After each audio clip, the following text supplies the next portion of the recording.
What's up, guys? Brian here with a Star Wars Destiny video. Today we have a spicy deck tech video, including what we think may be the best deck in the new format. That, of course, is the notorious Qui-Gon Kanan. You see, this weekend, 4 of us took this deck to the first big post-errata tournament, and after 5 rounds and 31 players, 3 of us made the top 4 cut. John and I ended up in the finals. You see, after the tournament, I compiled each of our unique deck lists, and I brought them here to share with you on what we think are the core cards for the deck. But first off, let's talk about the characters. You see, you have Qui-Gon here, who's always been pretty good. You know, you had decks like Qui-Gon Rey. The real strength of Qui-Gon being that the shield sides combined with the 2 melee sides really provides a lot of good defense and offense. Plus his ability, being able to use a shield for damage, creates a really unique situation where a lot of your die sides have more damage sides than normal. This creates a really good scenario for you and poor ones for your opponent. Now, I mean, Qui-Gon's been in the game for a while, no need to talk about him. What I do want to highlight is your boy Kanan. Kanan, you know, a lot of people saw him, they weren't very impressed. They were like, he's okay, but you know, his damage sides aren't the best, he's got mixed damage. Then you look at him and you start to play with him and you realize that, man, this guy is really sweet. Take for instance, you roll out Kanan with an Ancient Saber. This is what you roll. You roll the 2 melee side, focus, and an Ancient Saber. Now normally this would be a really good roll, but with Kanan makes it way better. His ability being able to let you resolve this focus die to change this to the +3 side and resolve for 5 damage. Just really incredible stuff. Really speeds up your game, allows you to claim and get to things a lot faster. Now for Battlefield, all 4 of us were running Obi-Wan's Hut. Obi-Wan's Hut, plain and simple, is basically just a better echo base. There's like no downside for you, but potential downsides for your opponent. Ultimately, a lot of times you want to take the shields anyways. You roll out, you don't take your battlefield. And if your opponent gives you this battlefield, it's not going to hurt you. So we didn't really explore any other battlefields, but let us know in the comments if you think something else is better. Now let's go into the core upgrades for this deck, starting with the Shoto Lightsaber. The Shoto Lightsaber, man, what a card. This is probably what makes this deck so strong. Putting this onto Qui-Gon, getting that second one, and being able to use the shield you get with the Shoto in conjunction with Qui-Gon's ability to let you deal those damage with his ability. Just insane damage. Even on Kanan in the late game, having a Shoto Lightsaber and an Ancient, being able to keep him alive longer. That's really what the core of this deck is Shoto Lightsaber. And that really gets us into the next upgrade you're going to want to run, and that is your Ancient Sabers. Plain and simple, this card is amazing in this deck. You'll definitely want to run 2 of them. I've already highlighted the cool combos with Kanan. The ability to let you heal, really great. And it's also a blue melee weapon, which works well with the Shoto Lightsaber. So, really core card for this deck. And another interesting card, we all 4 of us ran 1 Raised Lightsaber. Raised Lightsaber, a great card. Really just an upgrade to the regular lightsaber. Gives you redeploy weapon, really good die sides, and that shield when it comes into play. All around, it's a really good card. Definitely would put one of these in your deck. Those are all of the core upgrades to the deck, but I did want to mention, you know, some of the unique twists that each of us brought into the deck, and I'll talk a little bit about why you may or may not want to run some of these. First up is Jedi Robes. John and I both ran this. We think it provides a lot of good early game, and then you can override it into your Shoto Sabers or Ancient Sabers. Plain and simple, you want to see this, your opening hand, give you those 2 shields and keep you alive. Worst case scenario, you can use it with Quigon and give it shield and ping a damage. Let's put it. Now, something that only I ran in the tournament was the Makashi training.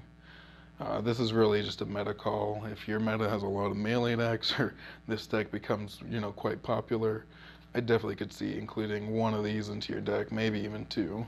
Gives you really good sides for guard, the +2 side.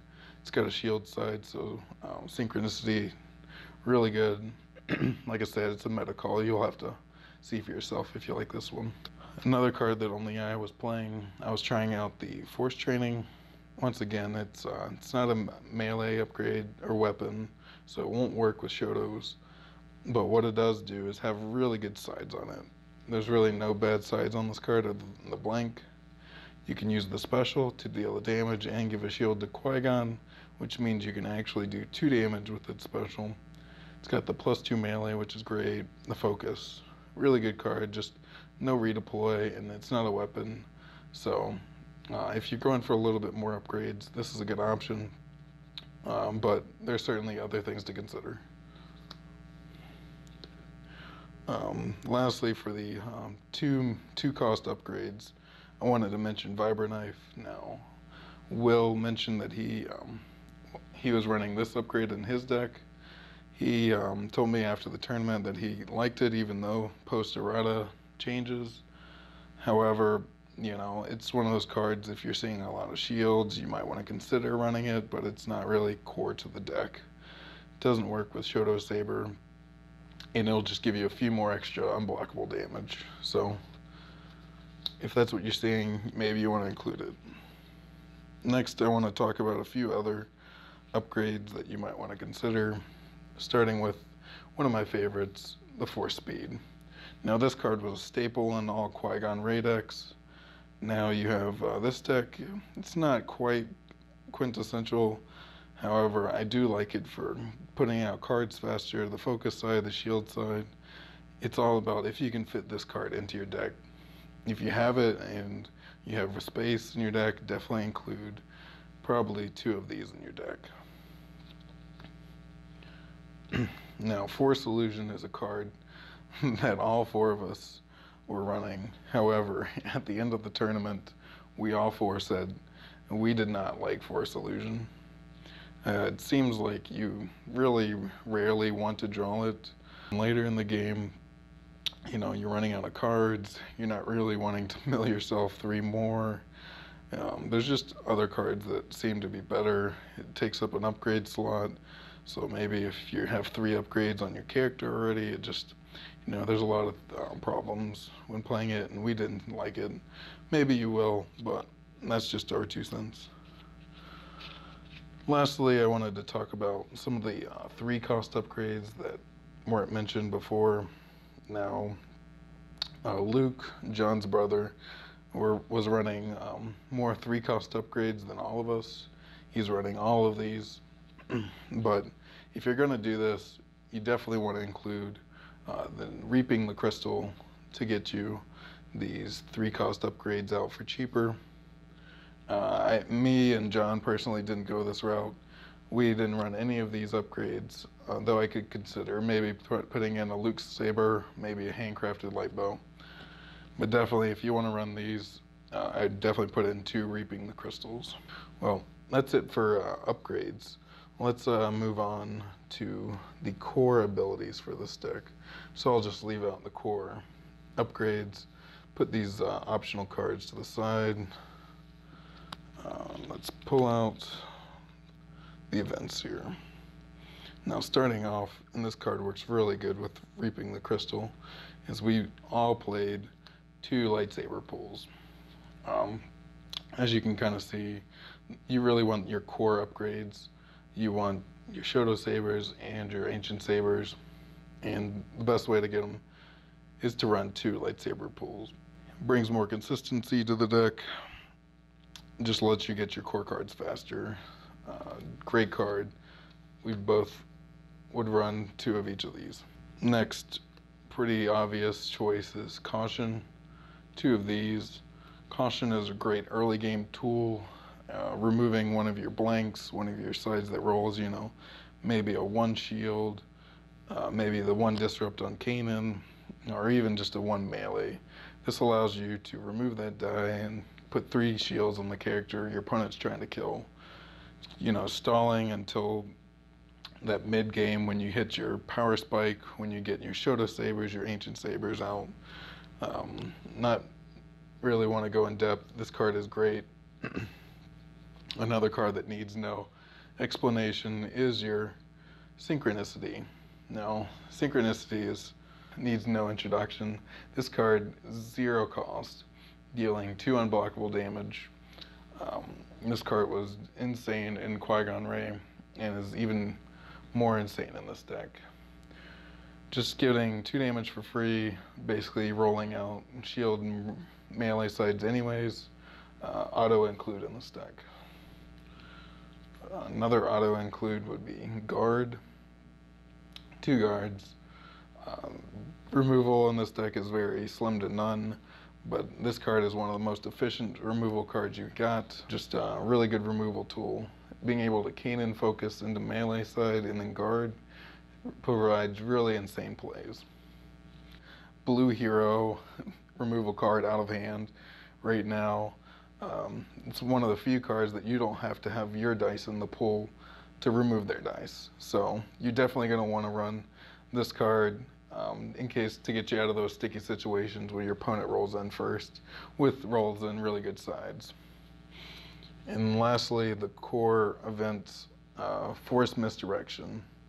Now, your deck has range sides, melee sides, focus sides, shield sides, resources, blanks, you name it, it's got it. And this card can provide some really big blowout turns. I mean, I don't know how many times, I've gotten 3 dice, 4 dice. Just play with it and you'll trust me, you'll see the results. Now, these are your core pieces of the deck, with mostly running the event suite with your core upgrades. I did want to highlight some events that you may want to consider playing, so I'll just kind of scoot these off to the side. I wanted to shout out Close Quarters Assault. Now this card, it's kind of hit or miss. Sometimes you'll have it and you'll roll the melee side and you'll just want to resolve. You want to resolve fast and you want to get to the claim. Other times you'll roll out, hit 3 melee sides, your opponent removes one of them, and then you have to decide, do I discard 2 cards or do I take my 2 melee sides? There are those turns though when you roll out, you get 4 melee sides, you play this, discard their hand, and it's just devastating. I'd suggest maybe playing this with 4 speed so you can roll out, play this all in the same action. Another card that goes really well with 4 speed is Concentrate. Being able to turn 2 dice with 1 card, even though it does cost 2 resources, huge value. Like I said, 4 speed, play Concentrate, change 2 dice, get 5 damage, maybe more. Really insane plays to be made. Return of the Jedi, another card that most of us ran, gets back your really good events, gets back a Synchronicity, a Caution, Guard, really provides more consistency of getting what you need. Riposte, this is a card that we are kind of torn about. Some of us really like it for that killer finish, and some of us think that it's a bit too risky. A lot of the times all your shields are going to be on Qui-Gon, so do you really want to take those shields off? Even if you do kill that character, are they going to be able to finish off Qui-Gon? So just trying it out. I still personally like running 1. Try it out and see. Maybe let me know in the comments what you think. One more card, Willpower.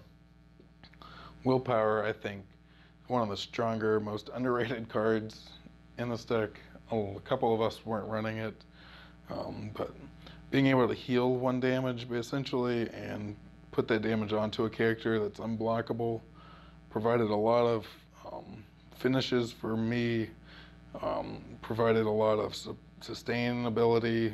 Maybe I'm loaded up on Quigon, but you know, he's got 6 damage on him. This puts him down to 5 with a bunch of shields. I'm able to keep him alive longer. Really good card. I'd strongly recommend trying it out. And then we kind of get to a bunch of cards that are, you know, depends on the meta that you're playing in. And these cards are cards like Deflect, which are obviously good if your opponents are running a lot of range sides. You know, you're seeing those Jenga Phasma decks. You know, you want to be playing this card, probably too. Whereas if you're seeing a lot of melee decks, like I said, running cards like Makashi Training, or even Clash, I'd recommend Clash. If you're seeing a lot of melee decks, Clash is insane value, being able to turn one of your dice at the same time, turning their dice to a blank. Provides some really great plays. Lastly, I just wanted to mention Defensive Stance. Now, this card I personally didn't run, as it didn't really provide as much. It's very similar to Willpower in the sense that, you know, one gives you 2 shields and one kind of heals 1 and deals 1. You can use this for a shield and 1 damage, but personally I liked Willpower more, even though it was a little more situational. Some cards that I didn't mention, did make the list, were cards like, you know, in Destiny, you know, I mentioned before Reaping the Crystal, and this is a situational but based on, you know, the upgrades you play. And then other ones I thought about were Sound the Alarm. Both great choices, just I think there's better options that I mentioned before. And I think that about does it. So lastly, I'll just kind of clean this up for you so you can kind of see some of the different options you have. Now, as always, if you're curious or like wondering what cards to run, you can always feel free to leave a comment down below. But going over this one last time, you have your suite of upgrades here. You know, your core abilities here. Finally, some of your optional, more situational cards in here. Hopefully this was helpful for you guys. You know, let me know what you think down in the comments below. Maybe tell me what other decks you'd like me to talk about in the next video. Remember, if you like this video, to be sure to hit that subscribe button. And as always, till next time, peace.